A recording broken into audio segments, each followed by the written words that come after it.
Your Excellencies, ladies and gentlemen, my name is Christopher Jansson, and I am the brand manager for Energy Vaasa. I'm also the main organizer for Energy Week. This event would not have been possible without all the financial and acting partners making this event a reality. I would like to personally convey my biggest thanks to the 30-odd organizations behind the 25 seminars and the 50-ish people who have been working with this now for over 6 months.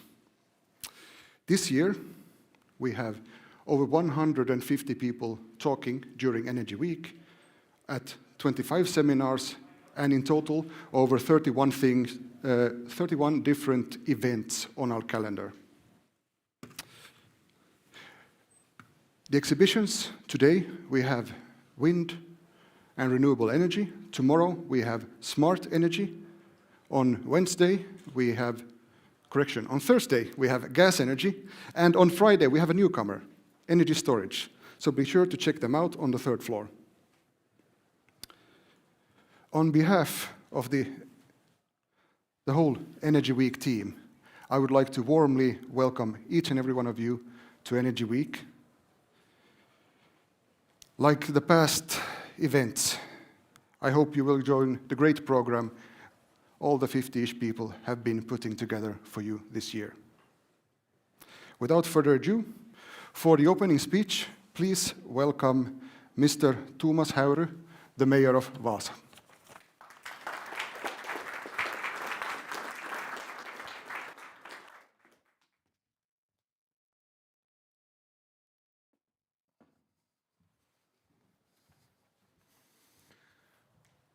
Your Excellencies, ladies and gentlemen, it's my pleasure to wish you all welcome to Energy Week, to wish you all welcome to Vaasa, the sunniest city in Finland, to wish you all welcome to the Nordic energy capital.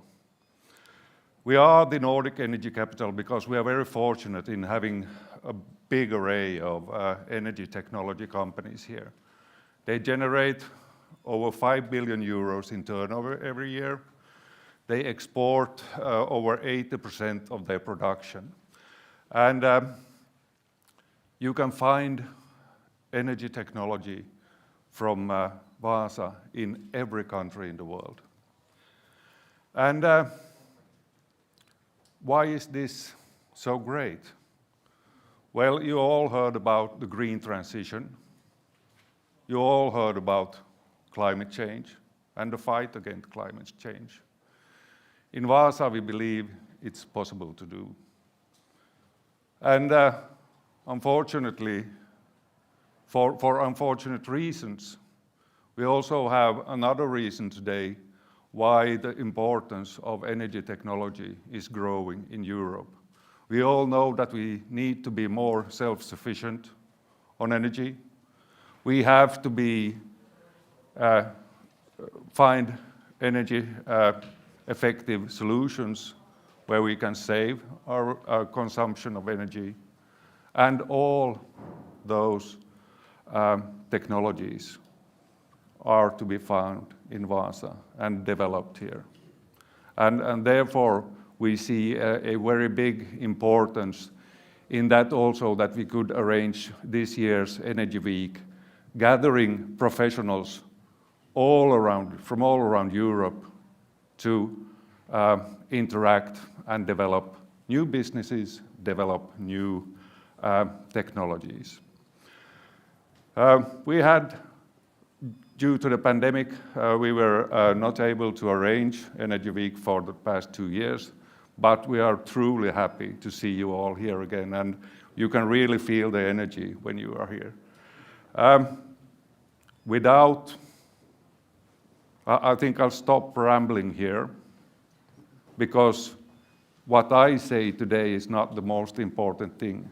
The most important thing is that we go making new technologies, save the world, and make a good business at the same time. I wish you all have a really good Energy Week. Thank you.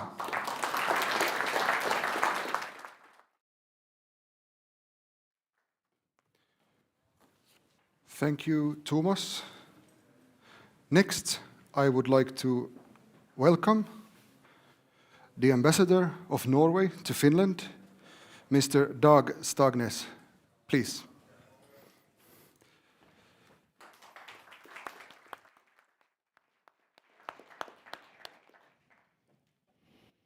Thank you. They're all. It's good to be here at Vaasa EnergyWeek. Finally, we can meet again under almost normal circumstances, so I'm very glad to be here. And I'm happy to share my perspectives on Nordic innovation with you.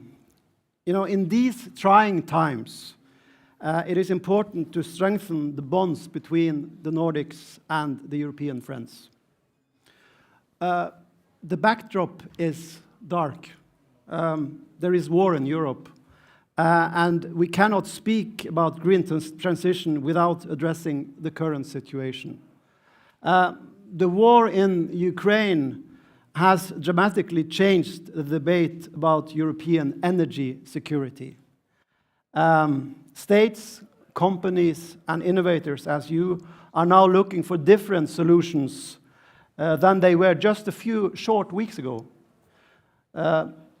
Russia's brutal invasion of Ukraine has long-lasting consequences for our security and defense policy, and also for our energy policy.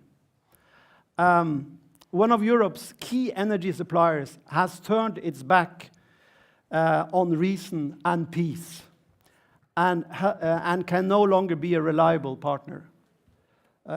This will, of course, have huge consequences for the energy sector in Europe and for the Nordic region. I can assure you that Norway, as an important oil and gas provider to Europe, is doing its utmost to produce at more than full capacity and export as much as possible to help fill the gaps. However, this is only a solution in the short and medium term, as a bridge to future of renewable energy. This is a reality Norway acknowledges, and this is why my government last week launched our new export strategy, giving top priority to green technology. Dear friends, we call it the Blue Road, den blå vägen. It has for a long time transported goods, people, and culture from between Mo i Rana in Norway, Umeå in Sweden, and of course here to Vaasa, and ending up in St. Petersburg. But now it stops at the border to Russia. With Russia out in the cold, Nordic cooperation becomes even more important. These are times of great uncertainty, both in the immediate and the long terms. In this context, I would like to share some thoughts on Norwegian innovation and Nordic cooperation. My government's new export strategy points to offshore wind technology and sustainable maritime transport as key sectors for our future economy. There is more also other priorities to come. And these are some areas where we can contribute to Nordic cooperation in Norway. We will utilize our experience, the know-how and the skills learned through decades of offshore activity in the North Sea to lead the way towards a green maritime future. Not many countries are in a better position to do this. Norway has over 25 years of experience of capturing and storing CO2. The Longship CCS project, the biggest climate project in Norwegian industrial history, will yield new solutions and technology to the benefit of the Nordic region and Europe as a whole. So far, we have opened 2 major areas in the North Sea for development of ocean wind production. And Norway has over a century of experience in developing and implementing hydroelectric energy production. Early stage R&D of large scale biogas and ammonia are also underway in Norwegian companies. Our biggest task now is to get our innovative solutions and expertise out to the right markets and find the best ways and partners to share this technology with the world. Ladies and gentlemen, with this in mind, both bilateral and Nordic cooperation are crucial in going forward. The starting point is excellent. The Nordic countries are very close neighbors with extensive cooperation in all fields. As trading and technology partners, there is potential to grow even closer over the coming years. The Nordic countries are home to the world's most integrated regional system of energy cooperation. This is a topic that has been on the agenda of the Nordic Council of Ministers since its foundation in 1972. Since then, the political will has only been strengthened. Norway is currently chairing the Council. Our shared ambition is for the Nordics to become the world's most sustainable region by 2030. The only way to achieve this goal is working together. Individually, the Nordic countries are relatively small, but together we are an economic force to be reckoned with. Only by pooling our resources and pulling in the same direction can we lead the way. With the green transition comes great potential for Norwegian-Finnish cooperation. A great example is the evolving partnership that Norwegian battery cell pioneer Freyr has chosen Vaasa as its location for their potential production plant. Another example is Fortum's operations and planned CCS projects combine the expertise of our two countries. In this way, we are playing to each other's strengths. The Norwegian and the Finnish ministers for trade, Vestre and Skinnari, agreed recently to explore the possibilities for bilateral or Nordic export promotion strategies, as well as cooperation in relevant sectors. And green industry will be the most relevant sector of the day. Increased cooperation will benefit us all. In this respect, the Vaasa EnergyWeek provides an important arena. Hopefully, some new Finnish, Norwegian, and Nordic and European partnerships will be formed over several cups of coffee in the coming days. To circle back to the beginning, there are short-term solutions to replace Russian gas and oil, but Nordic and European plans for the long term are changing rapidly to adapt to the changing circumstances. A new situation requires new solutions, and we need them fast. Light in the dark of this new reality can be an increased focus and funding for innovation in the energy sector. In this scenario, the development of wind, solar, wave, hydro, biomass, biofuels, energy storage, hydrogen, ammonia, and many others will all play a vital role. Nordic innovation is key to reaching our common goals. With green transition comes great opportunities, but also great responsibility. Let me assure you, Norway is ready to play its part through sharing our knowledge, skills, and technology. Thank you for your attention.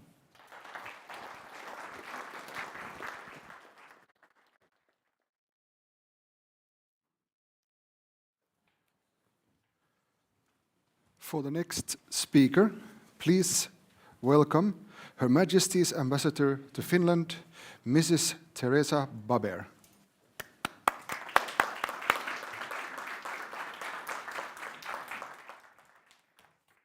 Thank you very much and good morning. It's a very great pleasure to be here. I've been to many, many places in Finland over the years, but I've never been to Vaasa. So this is a particularly important trip for me and one which I'm delighted to be able to make. And congratulations to everybody involved in pulling this together. It's a much bigger deal than I had understood and anticipated, and I'm very much looking forward to exploring a little bit more during the day. I'm going to start now, as Brits often do, with some history. The UK has a very long history of world-leading and world-changing innovation. Starting with the Industrial Revolution, our innovators and our innovations have driven forward global progress. From Ada Lovelace, the first computer programmer, steam pioneers like James Watt, Tim Berners-Lee on the World Wide Web, which paved the way for the information age. Edward Jenner created the first vaccine in the 1790s. Dorothy Hodgkin, advancing X-ray crystallography to visualize biomolecules. And Anne McLaren, who led developmental biology to pave the way for in vitro fertilization. So we have a very rich legacy of innovation on which to build and on which to make sure that we are sharing with the world our innovations and our contributions to everybody's progress. Now, we know that there are lots of different elements to innovation, invention, discovery, research, development, and adoption, and that it's not possible to separate those. They must be taken as a whole and must use the whole ecosystem of business and government, R&D organizations, finance providers, international partners, and many, many others in order to come together and be successful. My government has set a target to increase our R&D spend to 2.4% of GDP by 2027. That is a huge amount of money. It's actually bigger than our current defense spending, and 2027 is not very far away. So it's an ambitious target. Nevertheless, I think it signals the importance of this to the government. And we're very lucky. We have a lot on which we can build. In the past 5 years, the UK has consistently been in the top 5 countries globally for the strength of innovation. And the Global Innovation Index last year, 2021, ranks the Oxford and Cambridge clusters among the top 5 most intensive clusters for science and technology in the world. I didn't look this up. I hope that most intensive means best, but it says most intensive. But we are absolutely not complacent about this. Getting to the top takes a lot of hard work. Staying at the top takes a lot more, even harder work. So to preserve the leading role which we have carved out in science and technology and innovation, we are supporting investment from innovative businesses in lots and lots of ways. These range from providing grants to help businesses pursue commercial research and innovation, to R&D tax credits, and the patent box, which allows companies to apply a reduced rate of corporation tax on profits which they make from patented inventions. And we have something called the British Business Bank, which works with private investors to provide funding for companies which are scaling up in the most innovative and the most R&D intensive businesses. The Prime Minister has announced the UK's intention to be a science superpower by 2030, putting science and innovation and technology right at the heart of his vision for the UK. And we have an innovation strategy, which involves making us to science and technology what we already are to finance, a central hub of the global economy and the country where the world's most innovative people and businesses want to make their home. In November 2020, the Prime Minister launched a 10-point plan for a green industrial revolution, aiming to mobilise £12 billion in public funding to put green growth at the heart of our economic revival post-COVID-19. So as today's topic is renewable energy and clean growth, I want to highlight 4 elements of that plan, which I hope will be of particular interest to you. The first of these is offshore wind. People joke a lot about British weather. Actually, sometimes it has its benefits. So the UK is already one of the biggest offshore wind markets in the world. By 2030, we aim to produce 40 gigawatts of offshore wind, including 1 gigawatt of really innovative floating offshore wind in the windiest parts of our seas. We're already home to the first 2 floating offshore wind farms, and by 2030, that number will have been scaled up 12-fold. The second area is low-carbon hydrogen. Working with industry, we're aiming for 5 gigawatts of low-carbon hydrogen production capacity by 2030. Hubs where renewable energy, carbon capture, usage and storage, and hydrogen congregate will put our industrial super places at the front of technological development. We're pioneering hydrogen heating trials, starting with a hydrogen neighborhood and scaling up to a potential hydrogen town, where the whole town is heated by hydrogen by the end of this decade. The third area is carbon capture, usage and storage, which has the potential to grow into a very significant industry. Our ambition is to capture 10 megatons of carbon dioxide a year by 2030. That's the equivalent of the annual emissions of 4 million cars. And we've established 2 industrial clusters, one in the northwest of England and one on the east coast, to develop projects looking at this, starting from 2025. And these are really good examples of government and the private sector working together, with the clusters led by energy majors and the government providing the funding for the R&D to go ahead. And last but not least, zero-emission vehicles. New petrol and diesel cars will no longer be sold in the UK from 2030. And we are now a leading manufacturer of electric vehicles. Nissan, which has a manufacturing plant in Sunderland, recently announced a £13 billion investment to develop 23 new hybrid or fully electric models to be manufactured there in the UK by 2030. And alongside that, of course, we're committed to developing an EV battery value chain. And we're investing £1.3 billion to accelerate the rollout of charging infrastructure. And last week, I visited one of the very impressive Finnish companies, which is involved in this area of massive potential growth. So, the UK is famous for its history, and we spend a lot of time talking about it. But in this area, we are definitely not looking backwards. We are forward-looking, and we are forward-leaning, and we are very keen to support innovation in absolutely every field. So thank you for allowing me to share some of this with you this morning, and I very much look forward to talking to as many of you as possible through the rest of the day. Thank you.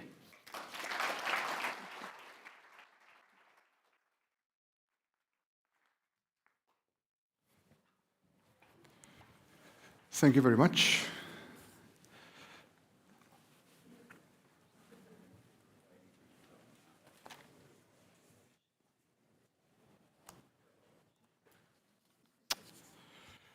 Our next speaker is the ambassador of the Kingdom of the Netherlands to Finland.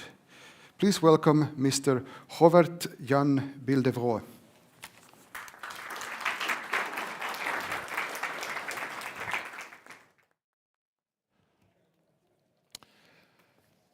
Thank you very much. And you have the most difficult assignment of organizing this week behind you is pronouncing my name. Well done. Thank you. Third ambassador in a row. You don't get that every day, do you? Dear Mr. Mayor, dear Mr. Wallin, dear Doug, dear Teresa, ladies and gentlemen. The horrific events, let me just try it. Move this on. Yeah, there we are. The horrific events in the Ukraine clearly have given the relevance of the Vaasa EnergyWeek a peculiar twist. We are discussing urgent issues this week, but this urgency has become even more acute. This definitely is a challenge we must solve together. Recently in Versailles in France, the EU heads of state and government outlined their response to the new reality we are all facing. They highlighted the importance of reducing our energy dependence, particularly of fossil fuels. They reaffirmed the importance of developing renewable energy sources, the increase of energy efficiency, and a more circular approach to production and consumption. Many of these are on the table here this week. So the timing couldn't be more right, if partly for the wrong reasons, I regret to say. These issues are relevant in their own right, of course, and certainly relevant to the Netherlands. We are committed to engage fully in the green transition. And that is sufficient reason for us to be here, because we do know that Vaasa is known as the Nordic energy capital, as the mayor already mentioned. We also see the Vaasa region as a front runner in the circular economy, an area where the Netherlands and Finland already collaborate closely. And we are thrilled by how the battery industry in Vaasa is developing, a sector of increasing interest to my country. I will come back to that further on. We are in Vaasa because we wish to scout business opportunities for Dutch startups and scale-ups. And I am, of course, hoping to bring along an enthusiastic Dutch business delegation to Vaasa EnergyWeek next year. And what do we bring to Vaasa and to Finland at large? I want to highlight three things: the new Dutch coalition agreement, hydrogen, and batteries. First of all, the energy priorities of the Dutch government. Since January this year, so 2 months ago, the Netherlands has a new government, led by Prime Minister Mark Rutte. In terms of climate policy, the new government is the most ambitious that the Netherlands has ever had. In its coalition agreement, the government has outlined that our future industries will run on clean energy and bio-based raw materials, producing circular products. And my government has committed itself to large-scale investments to fight climate change. A climate and transition fund was established to the amount of 35 billion euros. What's more, there will be additional funds for research and innovation in climate-neutral technologies. The Netherlands will stimulate the supply of renewable energy through different means. I am mentioning hydrogen, new offshore wind farms, more solar panels on roofs, and in a densely populated country like the Netherlands, there are many roofs, I can tell you. Geothermal and aquathermal energy, and green gas. Our green transition will, of course, require partnerships, so the Netherlands is looking to further strengthen collaboration in Europe, certainly also with the Nordics, certainly also with Finland. My second focus, hydrogen. Because another topic that is important to the Netherlands is sustainable hydrogen, which will reshape the global energy market. Let me mention 2 areas in my country where hydrogen is hot, if you will. First, the Groningen region in the northeast of the Netherlands. The natural gas field in this area provided the Netherlands with energy during several decades. However, reserves are being depleted and the gas field is being phased out. On the bright side, this offers room for energy innovation. The area is home to Europe's first hydrogen valley, as we like to call it. Groningen is also home to the New Energy Coalition. That is a growing network of Dutch and international partners, including knowledge institutions, NGOs, and innovative companies. Current projects include exploring large-scale production of green hydrogen as a raw material for industry. Further opportunities for storage, transport, and distribution are being researched. Hydrogen will play a substantial role in the expansion of offshore wind energy in the North Sea. I'm happy to say that a delegation from Groningen is scheduled to visit Vaasa and the Helsinki region in 2 months from now. Then there is, as you can see here, the Port of Rotterdam. You will know Rotterdam as a logistical hub and home to Europe's largest port. But they are also committed to building conditions for European and global value chains for sustainable hydrogen. The Port of Rotterdam is also one of the hosts of the World Hydrogen Summit, early May in Rotterdam. We are in touch with the Finnish hydrogen cluster, with whom we have worked before, regarding their participation in the summit. All these factors contribute to the Netherlands' position as one of the hydrogen hubs of Europe. By the way, I should mention that Rotterdam is also the biggest bio-based cluster in Europe. As an example of Finnish-Dutch collaboration on renewables, Neste and UPM are exploring opportunities to build new biorefineries in Rotterdam. My third focus, batteries. In the Netherlands, our aim is to build a high-tech ecosystem for batteries, centered around companies such as ASML and Philips. For example, NXP, another famous Dutch car chip maker, manufactures battery management systems. And a company called Leiden Jar, a Dutch spin-off from Applied Research Institute TNO in the Netherlands, can make lithium-ion batteries of 100% silicon. This reduces the weight and volume of battery cells. It has the benefit of batteries with a 70% higher energy density and 62% less CO2 emissions. Most of these players are already actively engaged in European networks, and it will be interesting to see what Finnish-Dutch cooperation might develop. We are happy to continue strengthening connections with front-runner regions such as Vaasa.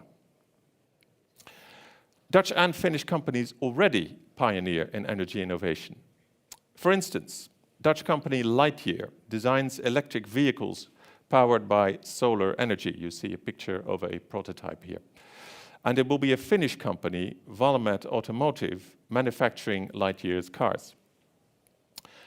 I'm sure there will be more examples in the future. That is my hope and expectation. Finnish and Dutch companies investing in sustainable energy and climate-friendly technologies. In so doing, they may contribute to a world where energy will be a source of progress. Let me end on that positive note, because creating a better future together, we need that more than ever. Thank you very much.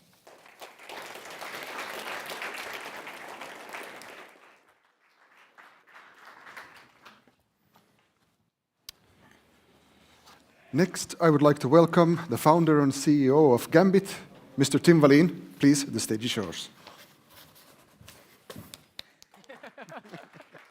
Nice one. All right. Let's see. I'm going to talk about the equality perspective on innovations today.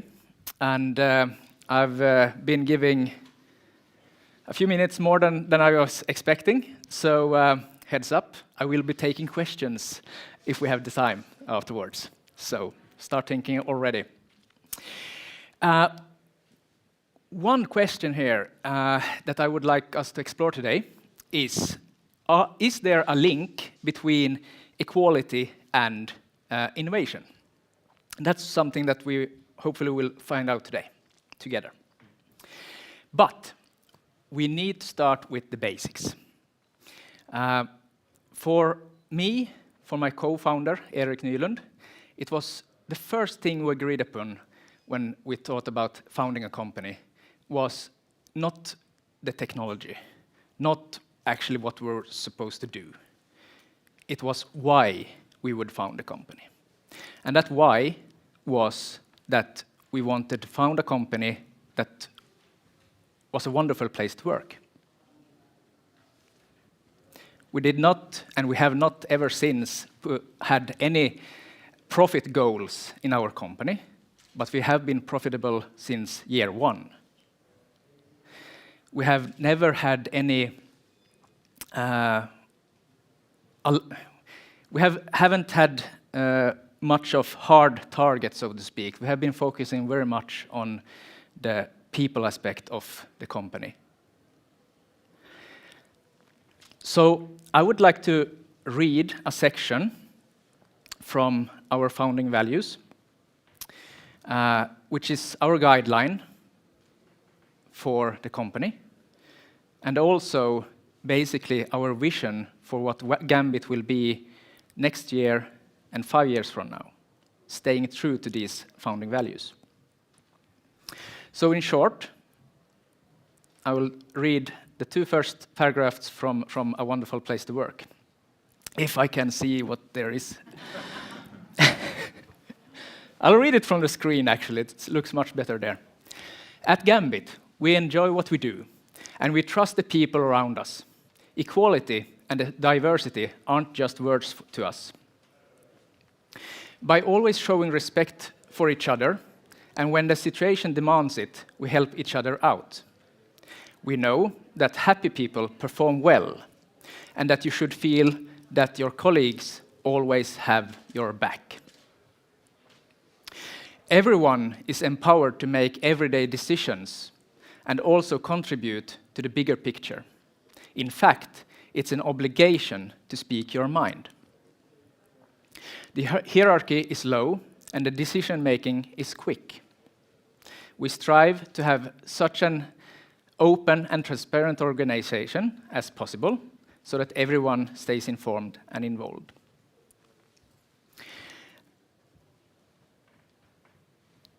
These words that now sounds very nice took us about 9 years to actually formalize on paper in such a way that they are not only clichés. Everyone at Gambit, all the 51 people currently working with us, are behind these words.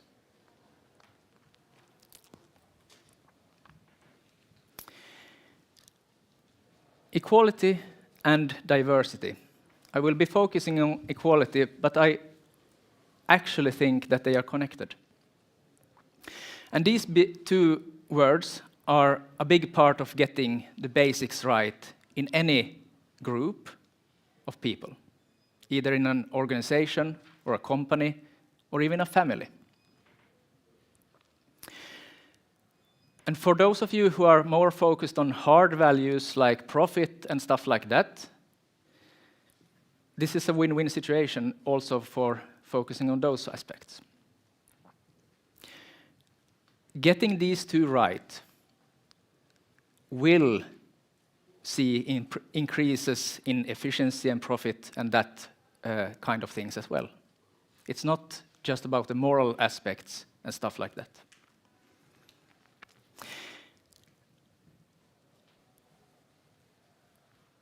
The thing with diversity, as we see it, is that if we look at Gambit, we have just over 50 people right now. Those people are from 8 different nationalities, from 4 different continents of the world. They speak over 12 different languages. We have people from ages 22 to 56. We have people with PhD educations and college dropouts.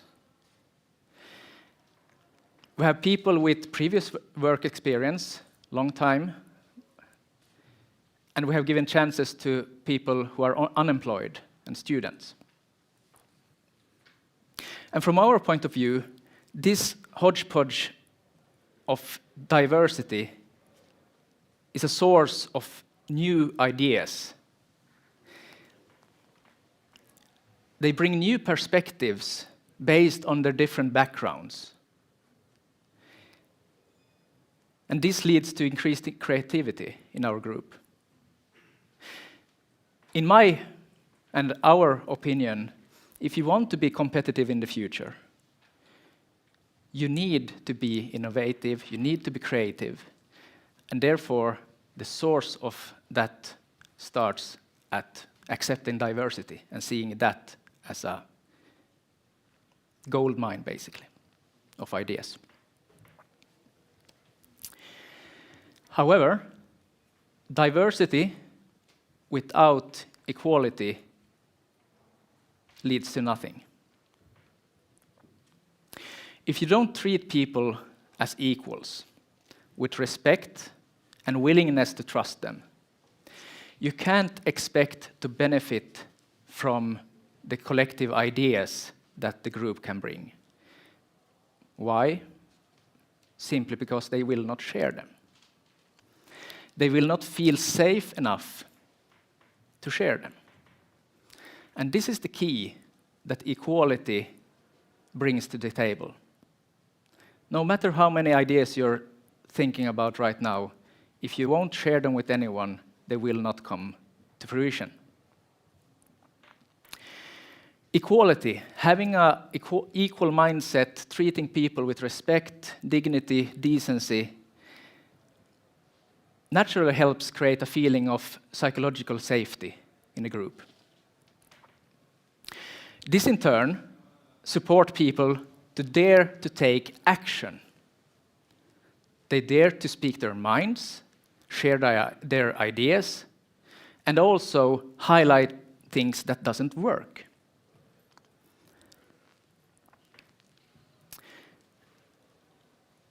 We have a tradition at our company to go everyone working at Gambit, we all go together once a year for about 2 to 4 days somewhere. Recent years, that has been Finland. Prior to that, we have been visiting Sweden and Hungary, for instance. During those days, we together focus on bringing new ideas to the table. How can we improve Gambit? What is working well, but we can do better? What is not working so well? What needs to be improved? Are there completely crazy ideas that needs to be discussed? We involve everyone in this way at Gambit, and that has been an incredible way to increase the feeling of engagement for everyone. They know they can contribute. And also the feeling of being equal.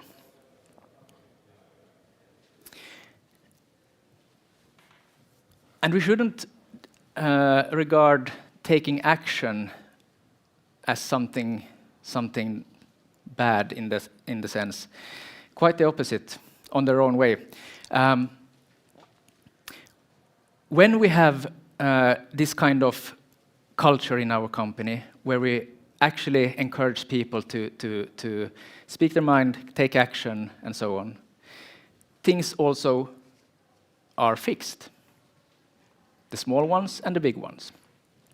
For instance, we had these meeting rooms with the wireless speaker phones in each room. These were just having generic numbered names from the factory. And at some point, we figured out that the Bluetooth connections were like messing things up. So connecting to a meeting, you could be having the speakerphone on a different meeting room, because you could not tell which speakerphones belonged to which room. So this was something that one guy, having 5 minutes extra one time, just, hey, I'm gonna fix this. And suddenly there was a notification on the internal channels that, all right, now all the speakerphones are named according to the room they are in. It took him 5 minutes to go through 4 different speakerphones, and everybody just has a smoother every day after that. If we would be like a microcontrolling company, we probably would have had to have some sort of process and go through the hierarchy to get approved that the naming of the speakerphones would need to be changed and so on. And that would probably have taken us a week, unless not compared to 5 minutes. Also, the inspiration and other things that have come from us having this kind of culture is kebab keskiviikko, kebab Wednesday in Finnish. And that's something that has, during the pandemic, drawn the most people to the office. So these kinds of things that are like ideas coming from left and right, just try them out and see how they go. But equality is extremely important for engagement, motivation, performance, and well-being for our colleagues.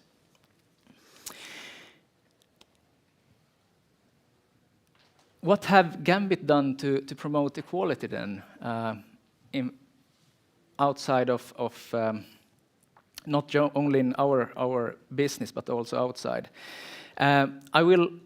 While gender equality is not synonymous to equality, which is a bit broader perspective. I will use gender equality as an example today.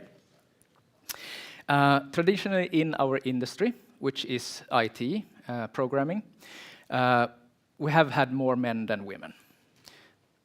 When I was studying at Åbo Academy University, my class consisted of about roughly 35 people, 3 of which were women, 2 of which dropped out 2 months after starting and switched to economics side. 1 of 33 completed the IT education at university when I was there. And I'm not as young as I look, so that this is 20 years ago or something like that.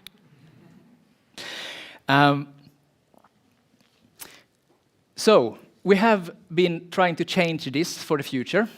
We have arranged, together with different schools, for instance, coding camps for girls.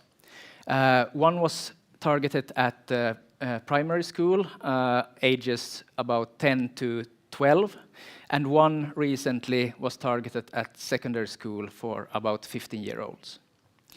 We want women and this was exclusively for females, and we also had a female teacher from our company who is a manager at us as a teacher with them.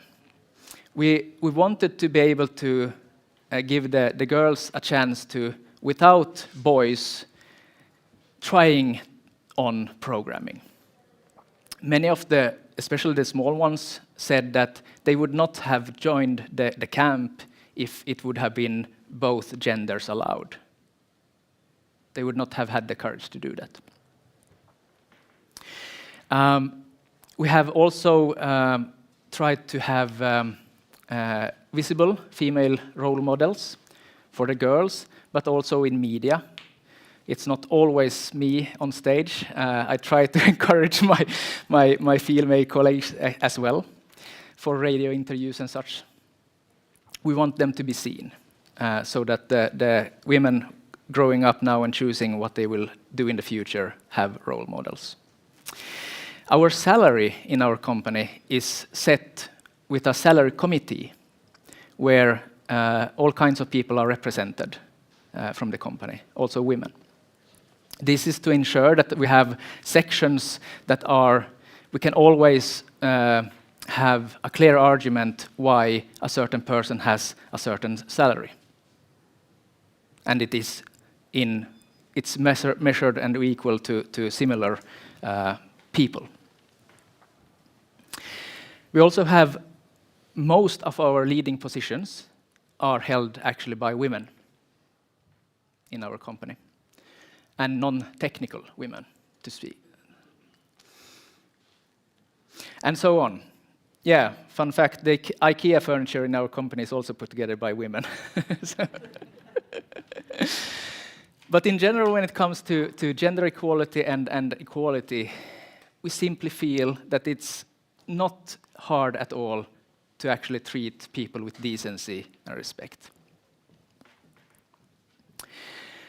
To summarize, we strongly believe, I hope you have been able to follow along my train of thought here, that you can't have true innovation without equality. You will lose the majority of the great ideas that lead to innovation if you don't have equality in your group of people. And having an equality mindset is a win-win situation.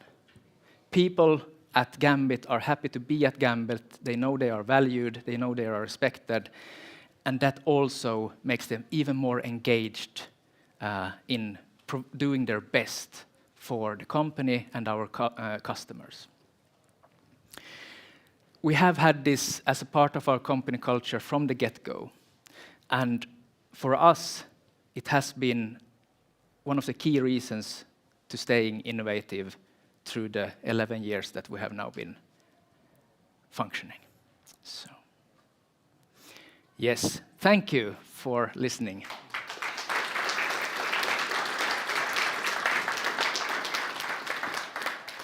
And yes, I have time for questions. Please, raise your hand.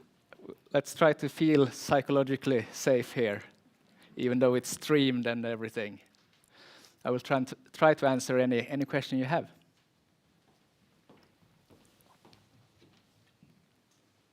I can start with a first question. In 3 years' time, how many people will Gambit have employed? And how many of these old Gambit people will have been moved on to another company? Yes, good questions. We will be a lot more than we are today. I can give you that. We are currently hiring people, as many as we can sift through, actually. We are really happy to and fortunate to get about on average two what's it called? Hakemukset. Applications per day to our company at the moment. And we're sifting through them and having the luxury of choosing the best candidates every day in that sense. So we will be a lot more. I will not give you an exact number because it will not be true in 3 years' time. And the retention policy, we have had very few leaving Gambit throughout the years. Of course, there has been people moving on, but most of these actually have been in very, very good, on good terms, so to speak. We have discussions every year, multiple times every year with people. And when we notice that Gambit can't any longer provide this growth path for that person, we are not trying to force them to stay. It's better than that people are allowed to, on good terms, allowed to seek new challenges, grow as persons, and perhaps come back to another position in the future when our company has matured even further, and also the employee. So with that being said, we haven't had many that has left us, and will hopefully have continue on that path even after today. So very good questions. Thank you. Any more questions from the audience? I am basically an open book, so this is your chance.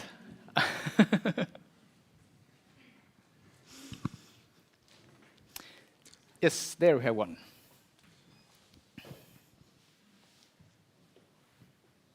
Thank you for the presentation, but I'm keen on hearing that you mentioned that you get 2 applications per week in your company. And per day, it's yes. a hard competition for competent people at the moment. Of these applicants or people wanting to work for you, how many of them knows about your internal culture and the equality issues? And is it kind of a strength for you? Yeah, I definitely think we have a great employer brand at the moment, and the ones who apply to us usually knows something about us that has led them to applying to us, and that is based on basically, well, we can call it marketing, us showing up and being around and networking and stuff like that, but it is our marketing precisely reflects our company culture. When we employed our head of marketing 2 years ago, I said to her that the most important part for your job is to show who we are, not to paint a different picture in the media, but to actually show them what Gambit is. And I think that is actually how genuine we are and what we stand for is actually what has led also to our constantly increasing amount of applications for job. Thank you for the question. Thank you. And one final question before we move on to the next segment. Good morning. My name is Arne Anger. I'm from Oulu, another technology city. Yes. You did much mention about your clients or customers, and I consider that to be the most important funding source for your operation. Nice values. Another question is that should your company be pronounced like Gambit more? Gambit, as in Queen's Gambit that has been popularized the recent years. Gambit actually in English means something like a smart but risky move, right, Teresa? Yeah. So that's the origin of the company name actually. As in part of customers, we love our customers, and the genuine care for our customers is also why they are staying with Gambit. Each and everyone performing well, wanting to do the best possible solutions for our customers. That is very important for us. And I agree to you, we are completely depending money-wise on our customers. Oh, yes. So, yes, thank you guys. That was it for me for now. As next up, I will have the pleasure to moderate a discussion between our fine ambassadors. So we'll get some chairs up on stage, perhaps a water for me, and also our dear ambassadors. So thank you, guys.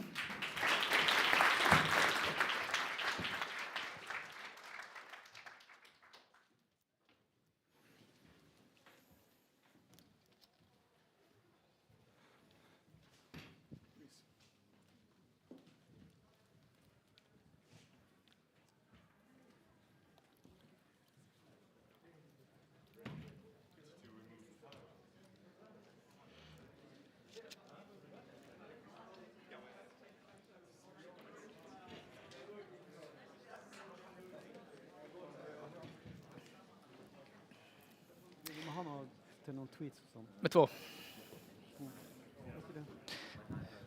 Visst var det tre jag skulle ha på stenen? Ja. Och det här... That would be great. Yes. Yeah. Mm-hmm. It's okay? Yeah. Some water coming up. Oh. Borde jag ha en stol också? I have my glasses here. Yeah. Borde jag ha en stol också? Okay. Yeah, we changed names. We switched names. Det var... Thank you, I'm honored. So, all right.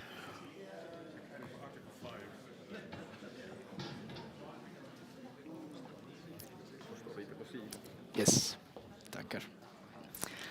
Ja.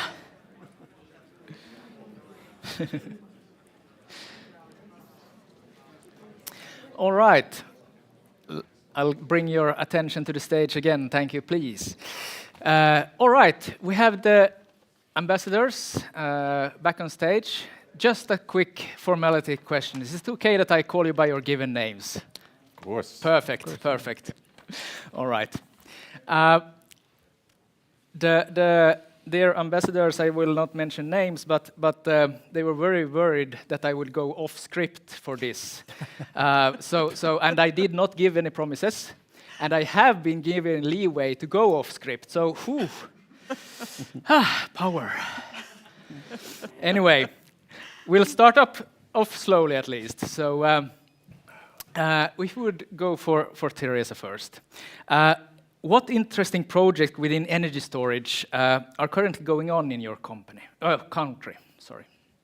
My country. I wish I had a company, but I don't have a company, sadly.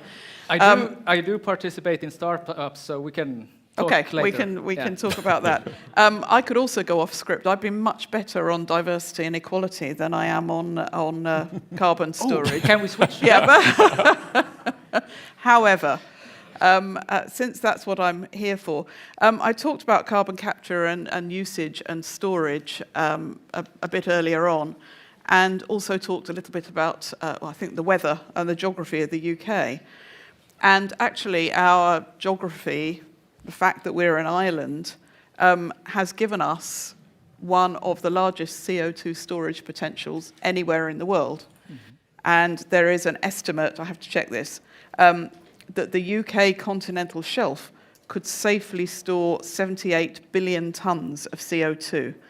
That is 200 years' worth of the UK's annual CO2 emissions. A lot. That is a lot, and I think that is a really cool, interesting project. Yeah. Thank you, Teresa. What about Doug? Yeah, just to support what Teresa says is we have the same, because we also, we're both oil and gas producers in the North Sea, so we have reservoirs in the North Sea to store, and as I mentioned in my intervention, we have the government has an industrial project of it has to be funded by government money from the start, so some pumping CO2 back, but I mean. Batteries, battery factories are the main driver now, one of the main drivers, and we have two big projects going on in Norway. I mentioned Freyr going to be established here, but they also have they're building. It's up to 4 factories in Mo i Rana, at the other end of the Blue Road, and also a company called Morrow in the south of Norway, Arendal. Huge projects. So that's in a way going on for the moment. Very good, very good. Yeah, I think that these are great examples, and if you pick energy storage, I'm happy to see that on the program this year for Energy Week as well as a separate section, because solving the batteries, the energy storage, would be a true breakthrough for our civilization, I believe. So. Robert, do you want to comment further on that? Yes, I mean, I mentioned the region of Groningen where we had our gas fields that, as I said, are being depleted, but they of course offer possibilities for storage as well. And then, as Doug has been mentioning, batteries. In my talk, I also mentioned this company Leiden Jar, which has come up with solutions there, and we have other startups offering solutions for stationary storage. So that's another element of storage in which the Netherlands is developing also. Perfect. Sounds good. Everybody working on new innovations in the energy field, I hear. Great. All right. Are there any information technology or smart communication solutions that help balance the energy usage and production? We'll start with Doug. Yeah. This is not a question for ambassadors. No, it's not. It's not. I know that. I know that. But of course, we're here. I should pose it. We should pose it to the audience. No, but of course we cannot let energy go to waste. So we have different. I know from our part, from Norway, we have research and going on. We have a Center for Intelligent Energy Distribution, which is with researchers which are providing visionary smart grid solutions and and testing and so on. So this is going on. Yeah. Definitely. Yeah. Good. But of course it's also a question of political will that we support it from the government side and from the political side, and you need priorities, you need funding and so on to do it. And I think that is actually a great point, because without the political will in a country, it's very hard for innovative startups to actually get traction. So I do think that's an important key in this aspect as well. So, Teresa, would you like to comment further on that one? Yes, I've got 2 examples from the really huge to the very small, both from our national grid. And the first one is the use not only of smart wires. I have to read this to make sure that I get it right, because again, it's not really a question for ambassadors.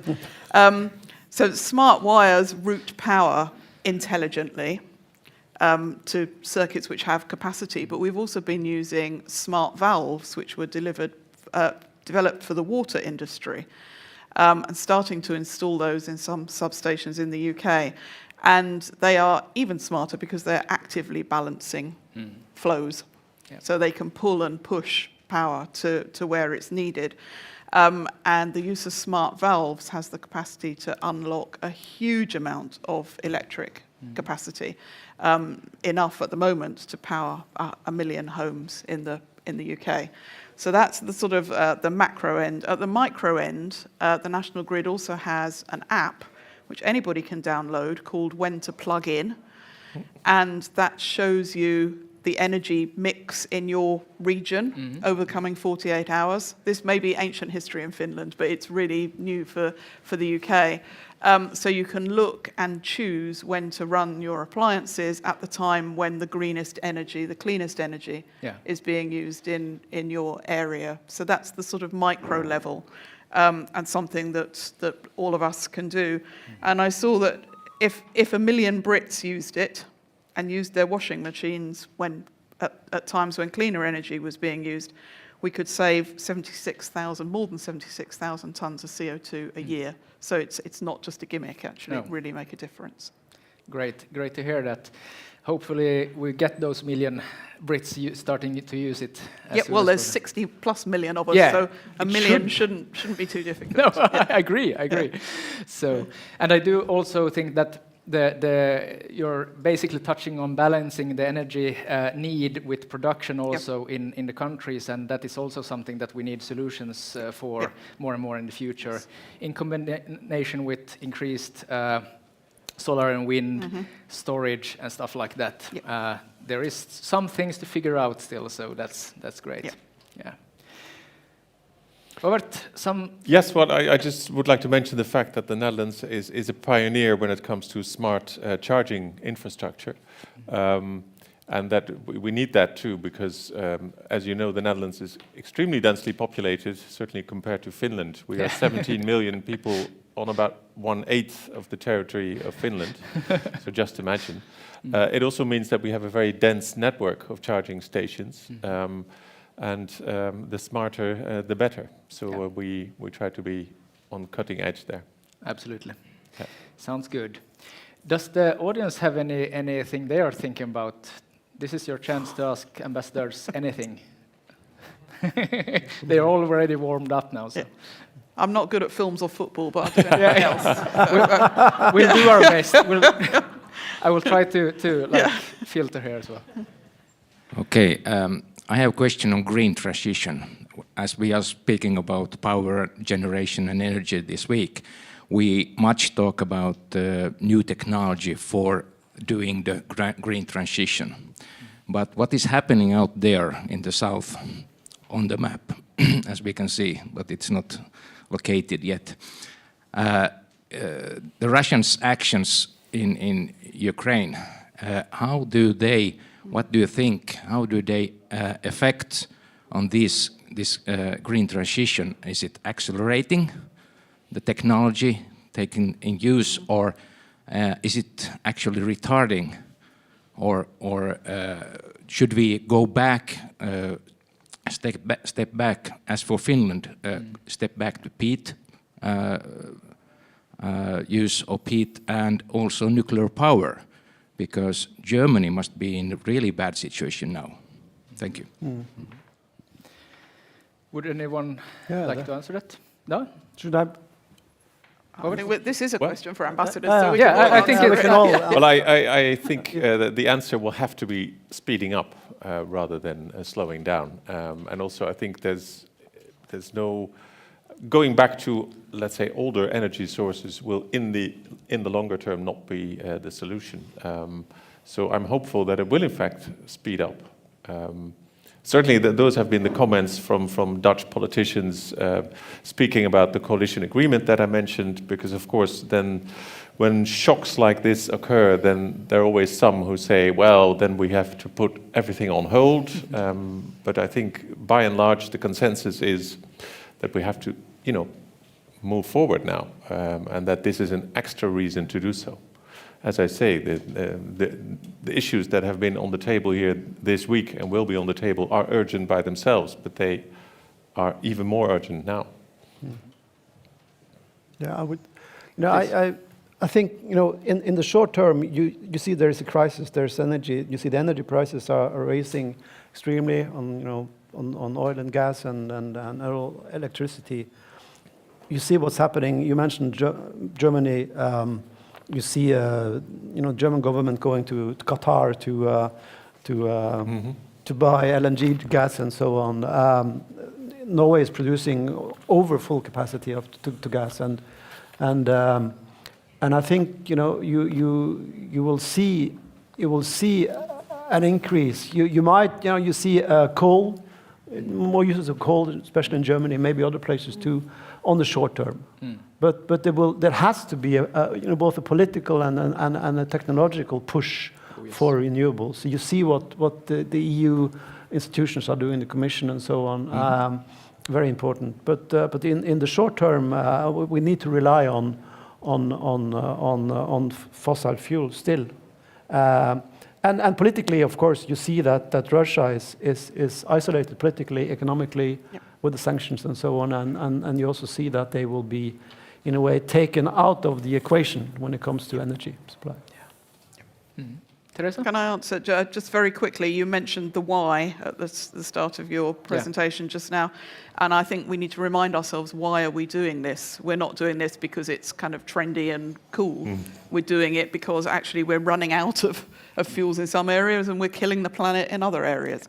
And this is a shock, and it's a really good question. It's one we're thinking about a lot. Will it speed things up or slow them down? The answer is it has to speed them up, because there is, and there was before Ukraine, only one direction in which we could go. So we need to figure out exactly how we're going to do that, and we won't get it exactly right all the time, but basically only one way forward. Yeah.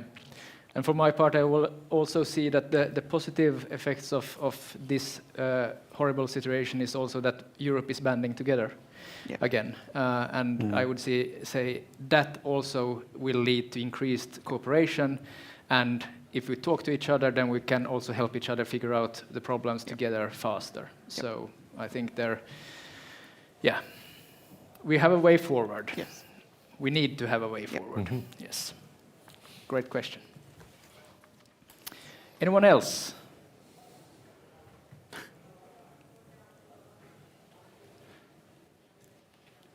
Christopher is showing me 2 minutes time, so we have 2 minutes time, guys. If there isn't anything else, is there anything from my talk about equality that you would like to touch upon freely in any way? Can I ask a question about diversity? Yeah. I think you talked about diversity, and we can see the diversity within your business. But the prevailing political mood in lots of countries, including in Finland, is not friendly to diversity, particularly. There are very popular parties in probably most of our countries which are positively anti-diversity, negatively anti-diversity. So how do you fight against that? Personally, I think that being that role model, being seen, heard in a positive way, being that light in the dark, so to speak, is one of the ways that everyone can contribute in their own area of influences. So if you are seen on TV or something like that, you have greater reach. But don't forget that you as individuals, you make decisions every day with your friends, with your family, with your colleagues, how you treat them and how you want the future to be shaped. So this is not only a political responsibility, it's also an individual responsibility, in my opinion. Yep. Agreed. All right. Christopher is giving me the nod. That means it's done. Thank you, guys. Thank you. I thought you looked very good as the Norwegian ambassador. Thank you, Tim. Thank you, Your Excellencies, for a good panel discussion. Downstairs, on the other side, back side of the building, Circular Economy seminar is beginning now, so you have time to move along there. In a while, the first wind seminar will begin here in this room. I have been using a saying lately and boring my colleagues with it quite a bit. I have been saying that a poem is ready when there is nothing left to be removed from it. Today, we have only been speaking what has been necessary and the good things and hard facts. So this session was exactly as long as it needed to be, no longer, no shorter. Thank you. Have a nice Energy Week.